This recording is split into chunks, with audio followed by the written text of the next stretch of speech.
Black Lives Matter has quotes, and these are direct quotes from their website. We disrupt the Western prescribed nuclear family. We gather to do so with the intention of freeing ourselves from the tight grip of heteronormative thinking. We believe that prisons, police, and other institutions that inflict violence on black people must be abolished. Now, that's revolutionary speak, right? That's not just protest speak. Right, and we see that it's not simply just rhetoric. I mean, we've seen the revolution carried out in burned city after burned city in the United States. I mean, you look at Minneapolis, it looks like it's war torn. Yeah. Some of these other cities that have been burned down, businesses have been burned down. This is so much more than that. This whole radicalism that doesn't have at its heart any kind of reconciliation. They claim they want reform, but they're willing to do it by any means necessary, which goes back to the whole black nationalism. Malcolm X, I mean, this is the same struggle that we had in the United States in the 60s.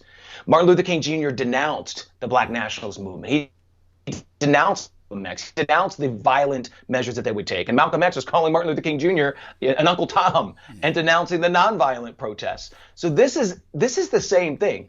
You had two people, Martin Luther King Jr. and Malcolm X, who had a mission, I guess, of racial justice, but they had radically different means. Yeah, and we're presented with that same situation today. Tell me, you often hear people saying, oh, this is just because a minority have perhaps hijacked something good. Is that the case, or was there always a revolutionary streak waiting for a moment like this?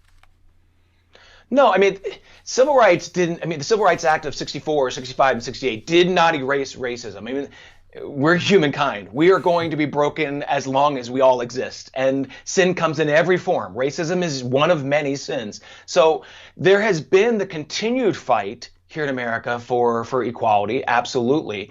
And so while that is going on, there are some people who believe that certain things weren't enough. And there are those, for instance, who believe in reparations. You know, we didn't get the 40 acres and a mule, so now let's do reparations today. So I guess the white part of me has to pay the black part of me. I don't know how that works. But there's so much more to this. But the Black Lives Matter movement is just a continuation. It's just seizing a political opportunity that the left, I mean, people have to keep in mind, this is funded by one of the world's largest philanthropic, if you will, organizations, the world's largest population control organization, the Ford Foundation. They're the largest funder of abortion worldwide, the largest funder of every leftist group in America and every international leftist group worldwide.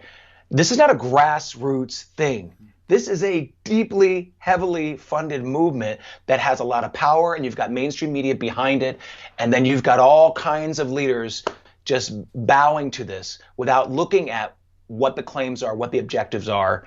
Because if they actually did, they would have to confront the truth about what they're embracing. And so it's just easier just to say Black Lives Matter and pretend that you're not emboldening and empowering a movement.